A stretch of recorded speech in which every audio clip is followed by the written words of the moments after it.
کون کہے جانے پہ اس کا خون کھول اٹھا تھا۔ جنت جہانگیر بات کر رہی، وہ ذرا پر اعتمادی سے بولی۔ اس کی آواز سن کر اس کے بے چین دل کو قرار سا مل گیا، لیکن اس کے نام کے تعارف پہ اس کا دل پارا پارا ہو کر رہ گیا تھا۔ تم ٹھیک ہو؟ اس کی آواز میں موجود لغزش کو فون پہ بھی محسوس کر سکتی تھی۔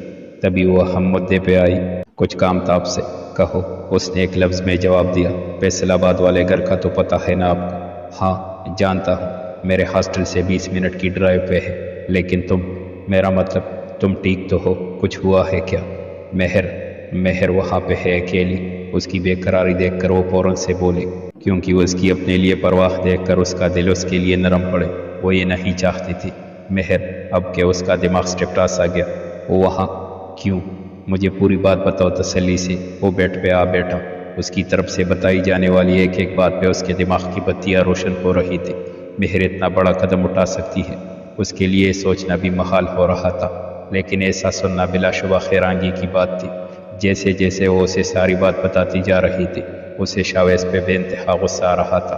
اس سے بھی زیادہ غصہ اسے مہر پہ آ رہا تھا، جس نے بنا سوچے سمجھے بے وقوفی کا کام کر دیا۔ اس نے فون رکھا تو گہری سوچ میں مغروق ہو گیا کہ کیسے وہ اس ساری صورتحال کو سنبھالے۔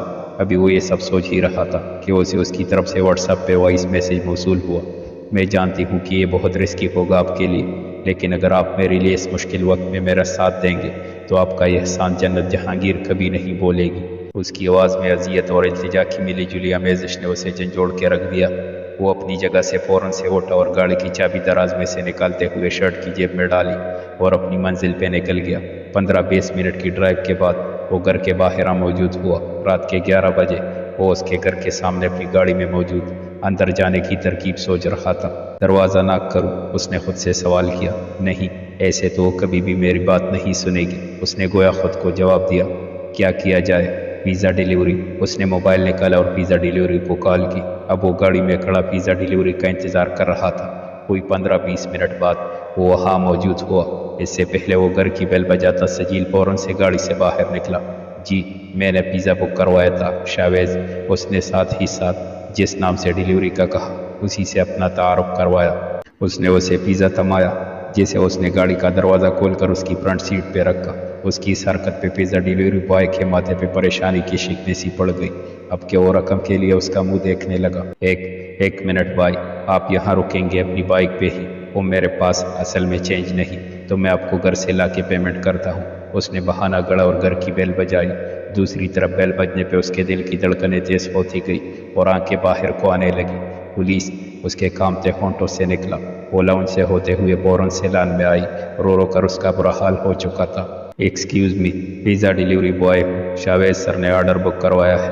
گیٹ کے نیچے سے اس کے قدموں کو دیکھ چکا تھا، تبھی وہ آواز بدل کر بولا، نہیں چاہیے۔ اس نے دروازے میں موجود مرر سے دیکھا تو بائک کے پاس پیزا بوائے کھڑا نظر آیا۔ دروازہ کھولو پلیز، اب کہ وہ اپنی آواز میں بولا۔ کون؟ میں آپ کو نہیں جانتی، اس نے ذرا آہستگی سے پوچھا۔ اس نے مرر سے دیکھنے کی کوشش کی، لیکن وہ اسے کہیں بھی نظر نہیں آ رہا تھا۔ سجیل، اور پلیز اب دروازہ کھول دو۔ جانتا ہوں مہر، یہ تم ہی ہو، سو پلیز خدا کا نام ہے، اس نے التجائی انداز میں کہا اور دروازے کے سامنے آیا۔ پیزا ڈیلیوری بوائے بائک پہ بیٹھا یہ سب بڑے انہماک سے دیکھ رہا تھا۔ بھائی کیا بات ہے، آپ تو بیوی ہے میری ناراض ہے؟ اس سے پہلے وہ کچھ اور پوچھتا، سجیل نے اسے 500 کی بجائے 1000 کا نوٹ تما کر اشارتاً وہاں سے جانے کا کہا۔ کوئی مسئلہ ہے تو کہیے، میری ہیلپ چاہیے تو؟ نہیں، جتنی ہیلپ چاہیے تھی آپ کر چکے، وہ زور دے کر ذرا سختی سے بولا تو پیزا ڈیلیوری بوائے نے اپنی بائک وہاں سے گھمائی اور وہاں سے انن فنن غائب ہو گیا۔ ابھی تک اس نے بتایا نہیں کچھ، اب تک تو بتا دینا چاہیے تھا۔ یا اللہ سب خیر ہی ہو، مہر وہاں نہ ہوئی تو؟ اس کے دل میں ہول اٹھنے لگے۔ آپ ہی کچھ چاہیے تو بتائیے۔ ایمن نے اسے لان میں ٹہلتے دیکھا تو سوالیہ بولی، کافی کا 1 کپ بنا دو مجھے۔ وہ تکل سے چور ہو کر بولی۔ ایمن کچن میں جاتے جاتے رکی۔ کیا ہوا، کچھ کہنا ہے؟ جنت اس کے رکے قدموں کو سمجھ چکی تھی۔ تبھی سوالیہ بولی، آپ ہی اماں بھی ٹھیک تو ہو جائیں گی نا؟ اس کی آنکھوں میں نمی واضح جھلک رہی تھی۔ جنت نے اسے فوراً گلے سے لگایا، سب ٹھیک ہو جائے گا، بے فکر رہو۔ مہر آپی نے کیوں کیا ایسا؟ انہیں ایسا نہیں کرنا چاہیے تھا۔ دعا کریں نہ وہ آ جائے، دیکھیں اماں بھی کے بغیر گھر کتنا خالی خالی سا ہے۔ سب ٹھیک ہو جائے گا ایمل میری جان۔ جنت نے اسے اپنے سے الگ کیا اور اس کے آنسو صاف کرتے ہوئے اسے دلاسا دیا۔ اچھا، میں آپ کے لیے کافی لاتی ہوں۔ اس نے خود کو نارمل کیا اور وہاں سے چلی گئی۔ کئی دیر تک وہ اس کے کہے گئے لفظوں کو سوچتی رہی۔ واقعی مہر، تمہیں ایسا نہیں کرنا چاہیے تھا، تمہارے سے ایک غلط قدم کی وجہ سے پورا گھر ٹینشن میں ہے۔ دوسری طرف وہ اس کے سامنے کھڑا اسے غصے سے گور رہا تھا۔ کوئی اندازہ ہے تمہیں کہ تم نے کیا کیا ہے؟ ٹھیک کیا ہے میں نے جو کچھ بھی کیا ہے، اور تم بھی جاؤ یہاں سے، وہ ہٹ درمی سے بولی تو اپنا ہاتھ غصے سے دباتا ہی رہ گیا۔ مہر، تمہارا دماغ خراب ہو گیا ہے اور کچھ نہیں۔ بہتر یہی ہوگا کہ ابھی اور اسی وقت میرے ساتھ واپس چلو، بلکہ تم واپس جا رہی ہو میرے ساتھ، وہ حکمی انداز میں بولا۔ تم ہوتے کون ہو آخر مجھ پہ اپنا فیصلہ امپوز کرنے والے؟ وہ خونخوار لہجے میں بولی۔ اس کی سرخ آنکھوں سے آنسو زاروں قطار بہہ رہے تھے۔ میں کون ہوتا ہوں؟ وہ زخمی انداز سے مسکرایا۔ میں کون ہوں؟ مجھے یہ تم جیسی احسان فراموش لڑکی کو بتانا بھی نہیں، جسے اپنے گھر والوں کی عزت کا ہی پاس نہیں، اس سے میرا رشتہ ہوگا بھی کیوں؟ وہ طنزی انداز میں بولا۔ اس کے ایک ایک لفظ نے اس کے دل پہ نشتر چبونے کا کام کیا۔ بہتر یہی ہوگا کہ اپنا سامان اٹھاؤ اور میرے ساتھ چلو، وہ دوبارہ سے بولا، لیکن وہ اس کی کہی گئی بات کے زیر اثر بت بنی کڑی رہی۔ اس نے اس کا ہاتھ زور سے پکڑا اور صوفے پہ موجود اس کا بیگ دوسرے ہاتھ میں پکڑتے ہوئے اسے گیٹ کے باہر تک لے آیا۔ وہ پتھر کی صورت بنے اس کے ساتھ چلتی جا رہی تھی۔ اس نے گاڑی کا دروازہ کھولا اور اسے فرنٹ سیٹ پہ بٹھایا اور خود ڈرائیونگ سیٹ پہ آ بیٹھا۔ اس نے ایک نظر اسے دیکھا اور پھر گاڑی سٹارٹ کر دی، جبکہ اس کی طرف سے آنسو بہانے کا نہ ختم ہونے والا سلسلہ جاری تھا۔ رونا بند کرو، اس نے گاڑی میں رکھے ٹیشو باکس سے ٹیشو نکال کر اسے دیا، لیکن وہ تھی کہ اسے دیکھنے سے قاصر تھی۔ اس نے ٹیشو پکڑا اور اپنی آنکھوں کو صاف کرنے لگی۔ بھوک لگی ہوگی تمہیں، کالو اسے اس نے پیزے کا ڈبہ اس کے سامنے کیا تو اس نے اپنے ہاتھ سے اسے اشارتاً منع کیا۔ مہر، میں جانتا ہوں کہ تم نے کچھ نہیں کھایا ہوگا، سو پلیز۔ اس نے ایک نظر ڈبے پہ ڈالی اور دوسری نظر اس پہ۔ اس نے آنکھوں کے اشارے سے اسے کھانے کے لیے کہا تو اس نے ڈبہ کھولا۔ 2 دن بعد اس کے منہ میں رزق کا نوالا گیا تھا، ورنہ وہ صرف پانی پہ ہی گزارا کر رہی تھی۔ جیسے جیسے وہ پیزا کھاتی جا رہی تھی، اس کی آنکھوں سے آنسو کا نہ ختم ہونے والا سلسلہ شروع ہوتا گیا۔ اس کا دل اندر ہی اندر پھوٹ پھوٹ کر رو رہا تھا کہ اس کی ہچکی بند گئی۔ سجیل نے ترس کھا کر اسے دیکھا اور لب بینچ کر رہ گیا۔ اس نے فوراً سے پانی کی بوتل اس کے سامنے کی، جسے اس نے انن پنن اس کے ہاتھ سے پکڑا اور ایک ہی گھونٹ میں خالی کر دیا۔ کچھ دیر بعد جب وہ تھوڑا سنبھلی تو اس نے اس سے بات شروع کی۔ مہر، بہت افسوس ہو رہا ہے مجھے، ایٹ لیسٹ مجھے تو بتا سکتی تھی۔ کیا اتنا بیگانہ ہو گیا ہوں میں تمہارے لیے کہ تم اپنی کسی پرابلم میں بھی مجھے حصہ دار نہیں بنا سکتی؟ اس نے اسے خوب سنائی، لیکن وہ چپ ہی رہی۔ اسے آج بھی اچھے سے یاد تھا کہ جنت کا آخری پیغام دینے کے بعد مہر نے اسے خود کی دوستی سے بھی دستبردار کر دیا تھا۔ کچھ پوچھ رہا ہوں تم سے مہر، کیا دوستی توڑ دینے سے اتنی آسانی سے ٹوٹ جاتی ہے؟ کیا ایک دوسرے کے دکھ سکھ میں حصہ دار بھی نہیں بن سکتے ہم؟ نہیں بن سکتے حصے دار، سمجھے؟ نہیں بن سکتے۔ وہ اس پہ زخمی شیرنی کی طرح داڑھی تھی۔ محبت میں کافر ہونے والوں سے بھلا کون دوستی رکھ سکتا ہے؟ اور ویسے بھی کافروں سے تو دوستی رکھنے سے اللہ نے بھی منع کیا ہے۔ اب کہ اس نے اس کی دکھتی رگ پہ ہاتھ رکھا تھا، مجھے یہ سمجھ نہیں آ رہی تم یہاں کیوں آئے ہو؟ آخر کس نے تمہیں یہاں بھیجا؟ وہی جس کی محبت میں کافر ہوا ہوں، اس کے کہے کی لاج رکھنے کے لیے آیا ہوں۔ وہ بے حد ٹوٹ چکا تھا۔ باہر سے مضبوط نظر آنے والا سجیل کتنا ٹوٹ چکا ہے، یہ اس کے کہے گئے لفظ اسے صاف اور واضح بتا رہے تھے۔ کیا اس نے تم سے کہا؟ وہ شوق تھی۔ جواباً اس نے اس بات میں گردن ہلائی تو اس کی آنکھوں میں آیا آنسو آنکھوں سے بہہ نکلے، جسے اس نے تیزی سے اپنی آنکھوں کے کناروں سے رگڑ کر صاف کیا۔ وہاں سب ٹھیک تو ہے؟ اس کے بچگانہ سوال پہ وہ کہا لگا کر ہنسا۔ تمہیں کیا لگتا ہے تمہارے بھاگنے کے بعد وہاں سب موج میں ہوں گے؟ بہت اچھا کام کیا ہے تم نے۔ اس کے طنز پہ اس نے رونی صورت بنا کر اسے دیکھا۔ باغی نہیں ہوں میں، یہاں بھی میرا گھر ہے، مجھے بس اس سے شادی نہیں کرنی تھی، اس لیے یہاں چلی آئی۔ سجیل نے مایوس کن نگاہوں سے اس کے چہرے پہ نگاہ ڈالی۔ اس نے تمہیں استعمال کیا اور بس، اور یہ گھر سے بھاگنا ہی ہوتا ہے مس مہر نعیم احمد؟ کیا مطلب ہوا اس بات کا؟ وہ چونکی۔ مطلب صاف اور واضح ہے، وہ وہاں خود کو مظلوم ثابت کیے ہوئے ہے، جسے تم ڈیپینڈ کر رہی ہو۔ اسے تم اور تمہاری زندگی، اس سب سے اسے کوئی غرض نہیں، اس نے زور دے کر کہا۔ لیکن اس نے تو کہا تھا کہ وہ میری عزت کو اپنی عزت سمجھتا ہے۔ ہم دونوں ہی ایک دوسرے سے شادی نہیں کرنا چاہتے تھے سجیل، اور اس کے علاوہ اور کوئی حل تھا بھی نہیں۔ اس سے پہلے سجیل کچھ بولتا، اس نے مزید کہا، گھر والے بھی ہماری کوئی بات سن نہیں رہے تھے، اس کے علاوہ اور کوئی چارہ بھی تو نہیں تھا۔ مجبور تھی میں، اپنی بے وقوفی کو مجبوری کا نام مت دو مہر، تم سے اس قدر بے وقوفی کی توقع نہیں تھی مجھے۔ وہ مایوسی سے بولا، وہاں وہ خود کو بچا رہا ہے، خدا نخواستہ اگر کچھ بھی ہوتا ہے نا تو اپنے پہ بات لے گا ہی نہیں۔ اس کی بات سن کر وہ کافی حد تک خوفزدہ ہو کر رہ چکی تھی۔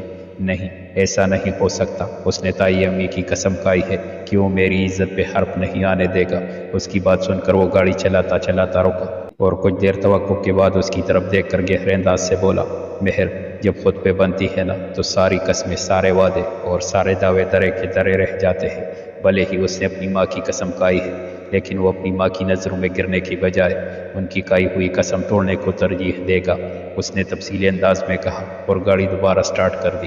اس کی بات سن کر اس نے مایوسی سے اسے دیکھا اور گاڑی کی پشت کے ساتھ ٹیک لگا کر آنکھیں بند کر کے شاویز کی کہی ایک ایک بات کو سوچنے لگی۔ لاؤنج میں بیٹھے بیٹھے وہ تھک چکی تھی۔ ایمل کی لائی ہوئی کافی پینے کے بعد اسے نیند تو نہیں آئی، لیکن اس کی آنکھیں نیند کے بوجھ سے سوج ضرور چکی تھی۔ سامیہ ممانی جان نے تہجد کے نوافل ادا کیے اور پھر اس سے بات کرنے کے لیے لاؤنج میں آئی۔ کچھ دیر آرام کر لیتی بیٹا، انہوں نے ذرا محبت سے اس سے کہا۔ نہیں ممانی جان، ٹھیک ہوں، اسپتال سے خیر خیریت کی خبر آ جائے پھر پرسکون ہو کر سوتی۔ وہ آنکھوں کو ملتے ہوئے بولے اور انہیں اپنے پاس بیٹھنے کے لیے جگہ دی۔ اللہ پاک بہتر کرے گا۔ تمہارے ماموں سے بات ہوئی ہے ابھی؟ بتا رہے تھے کہ ان کی حالت بہتر ہے، لیکن ڈاکٹرز کا کہنا ہے کہ ان کا بلڈ پریشر کنٹرول میں نہیں آ رہا۔ ان کی بات سن کر اس کی پریشانی میں مزید اضافہ ہوا۔ تم نے کال کی گر؟ ان کے سوال پہ وہ چونکی۔ اوہ نہیں، یاد ہی نہیں رہا، صبح کروں گی، بلکہ وہ کہہ رہے تھے کہ ڈیڈ مجھے لینے صبح آئیں گے۔ وہ چپ رہی مگر پھر کچھ دیر توقف کے بعد بولی، دعا کرو مہر کہیں سے آ جائے بس۔ اس کی بات پہ اسے یاد آیا کہ اس نے تو ابھی تک سجیل سے پوچھا ہی نہیں کہ مہر اسے ملے کہ نہیں، وہ اسے لے کر آ بھی رہا ہے کہ نہیں۔ اس نے فوراً سے اپنا فون نکالا اور میسج ٹائپ کیا، تمہارے ماموں نے پولیس میں بھی رپورٹ درج کروائی ہے، تصویر بھی دی ہے، پولیس کا کہنا ہے کہ وہ جلد ہی مل جائے گی، پولیس میں رپورٹ۔ وہ میسج ٹائپ کرتے کرتے ان کی بات سن کر رکی۔ ہاں، بلکہ مجھے تو کسی پہ شک بھی ہے، وہ زمانی الفاظ میں بولی۔ کس پہ؟ اس نے پریشانی سے استفسار کیا۔ اپنے بیٹے پہ، وہ چاہتا ہی نہیں تھا کہ اس سے شادی کرے، ہو سکتا ہے اسی نے اسے۔ وہ اپنی ہی بات پہ خوفزدہ ہو کر رہ گئی۔ ان کی بات سن کر جنت کو نہ موبائل کا ہوش رہا اور نہ ہی اس بات کا کہ اس نے سجیل سے کچھ پوچھنا تھا۔ ممانی جان، آپ کو ایسا کیوں لگتا ہے؟ اس کی ایک ایک حرکت صاف بتا رہی ہے۔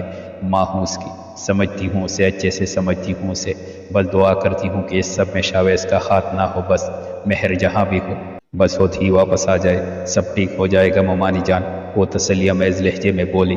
اسی اثنا میں اس کے موبائل پہ بیپ ہوئی۔ سجیل کی طرف سے تسلی امیز میسج تھا، بے فکر رہے مسز جہانگیر، ہم آ رہے ہیں، بی کیئرفل، ماموں نے پولیس میں بھی رپورٹ درج کروائی ہے، اس کی تصویر بھی ہے پولیس کے پاس۔ جنت کی طرف سے موصول ہونے والے میسج نے تو اس کی ہوائیاں اڑا دی تھی۔ پولیس؟ وہ زیر لب بولا۔ سامنے ناکے پہ پولیس کھڑے دونوں کو روکنے کے لیے اشارہ کر رہی تھی۔ کیا ہوا؟ اس نے سامنے نظر دوڑائی تو اس کی ہوائیاں بھی اڑ سی گئی۔ دعا کرو کچھ نہ ہی ہو، تمہارے تایا ابا نے پولیس میں بھی رپورٹ درج کروائی ہے۔ میں نے تو موبائل بھی آن نہیں کیا، پھر اس کے منہ سے بمشکل ہی ادا ہوا تھا، تصویر ہے تمہاری ان کے پاس، وہ بھی بوکھلایا ہوا تھا۔ اسے خوف اس بات کا تھا کہ وہ اگر کسی کام میں پکڑا گیا تو راحت اور تابینہ کا رشتہ خطرے میں پھر سے آ جائے گا، جو کہ وہ نہیں چاہتا تھا۔ اس نے انن پنن اپنے دوپٹے سے اپنے چہرے کو ڈھکا، آنسو سے اس کی چادر تر ہو رہی تھی۔ سب ٹھیک ہو جائے گا، بس تم یہ نقاب مت ہٹانا۔ اس کی حالت کو اچھے سے محسوس کر سکتا تھا، تبھی اس نے اسے دلاسا دیا۔ اس نے اپنے موبائل کو ڈبل لاک کیا اور ناکے پہ موجود پولیس کے کہنے پہ گاڑی روکی۔ اس وقت کہاں جا رہے ہیں آپ؟ انسپکٹر باروب انداز میں بولا۔ جی لاہور، اس نے فوراً سے کہا تاکہ ان لوگوں کو تھوڑی تسلی مل جائے۔ لاہور؟ وہ زیر لب بولا۔ لاہور میں تو آ چکے ہو؟ اب کہ وہ نیم انداز میں مسکرایا اور پھر سوالی انداز میں بولا، آگے کے کیا ارادے ہیں بادشاہ؟ اور یہ ساتھ میں لڑکی کون ہے؟ یہ سجیل کا سانس خشک ہو چکا تھا مگر پھر بھی وہ ہمت کرتے ہوئے بولا، میں یونیورسٹی آف لاہور میں پروفیسر ہوں، فیصل آباد PPSC کی ڈیوٹی کے لیے گیا تھا، گھر میں ذرا ایمرجنسی تھی سو اس وقت آنا پڑا۔ پروفیسر صاحب، خوشی ہوئی آپ کے بارے میں جان کر، لیکن ہمیں آپ کی تفصیلات کا اچار یا مربع نہیں ڈالنا، جو سوال کیا ہے اس کا جواب دے پروفیسر صاحب۔ وہ پہلے تو نرمی سے بولا مگر پھر تیکھے انداز میں اس پہ جاڑا، محترمہ آپ برائے مہربانی نقاب ہٹائیے۔ اب کہ وہ مہر سے بولا تو اس کی ٹانگیں خوف سے کانپنے لگی۔ اسپتال میں اماں بھی کی حالت میں کچھ بہتری آئی تو تھی، لیکن وہ پھر سے مہر کا بار بار پوچھے جا رہی تھی۔ کسی کی سمجھ میں کچھ نہیں آ رہا تھا کہ کیا کرے۔ دیکھے پیشنٹ کی حالت پھر سے خراب ہوتی جا رہی ہے، کہیں ایسا نہ ہو کہ وہ کوما میں چلی جائے۔ ڈاکٹر نے بے حد عاجزی و انکساری سے تابینہ سے کہا، کیا کروں؟ کیا کروں؟ خود سے سوالیہ بولے۔ آپ پلیز یہ مہر جو کوئی بھی ہے انہیں بلوا دے، مریض پہ جتنی مرضی دوائی اثر کر لے، لیکن جب تک وہ اس سے بات نہیں کر لیتی جسے وہ پکار رہی ہے ان کی حالت میں بہتری آنا ناممکن سی بات ہے۔ ندیم اور نعیم صاحب کچھ دیر کے لیے گھر چلے گئے تھے۔ اما بھی کے پاس راحت تابینہ اور علینا ہی تھی۔ وہ اسے آنے میں ذرا ٹائم لگے گا، بیرونی ملک سے جو آنا ہے۔ علینا نے بڑی صفائی سے جھوٹ گڑا۔ ہاں تو مسئلہ کیا ہے اس میں؟ آپ انہیں بتا دیں کہ وہ آنے والی ہے، کوئی تو جائے ان کے پاس، انہیں بتائے جا کر ڈاکٹرز کی دوائیوں میں اتنا اثر نہیں جتنا آپ لوگوں کی انہیں تسلی دینے میں ہوگا۔ ڈاکٹر کے نزدیک ان کی خود ساختہ بات بلا شبہ کام سی بات تھی، لیکن ان کے لیے یہ کام اتنا ہی محال تھا جتنا ڈاکٹر کے لیے کہہ دینا آسان تھا۔ جی میں چلتی ہوں آپ کے ساتھ۔ تابینہ فوراً سے آگے بڑھی۔ علینا اور راحت نے یکدم نگاہیں اٹھا کر تابینہ کو دیکھا جس نے ڈاکٹر کے ساتھ ایمرجنسی وارڈ میں جانے کی حامی بھری تھی۔ جنت کے کان میں فجر کی اذان پڑی تو وہ بیڈ پر سے اٹھی۔ الصلاۃ خیر من النوم، مؤذن کی اذان میں اتنی شیرینی تھی کہ نیند کے غلبے کے باوجود اسے اٹھنا ہی پڑا۔ اس نے موبائل ٹٹولا لیکن سجیل کی طرف سے کوئی رپلائی نہیں کیا گیا تھا، جس سے اس کی بے چینی میں مزید اضافہ ہوا۔ یا اللہ سب خیر کرنا، یا اللہ مدد کرنا، وہ پریشانی سے بولی۔ اس نے موبائل ایک سائڈ پہ رکھا اور وضو کرنے کے بعد نماز پڑھنے لگی۔ یا اللہ خیر رکھنا۔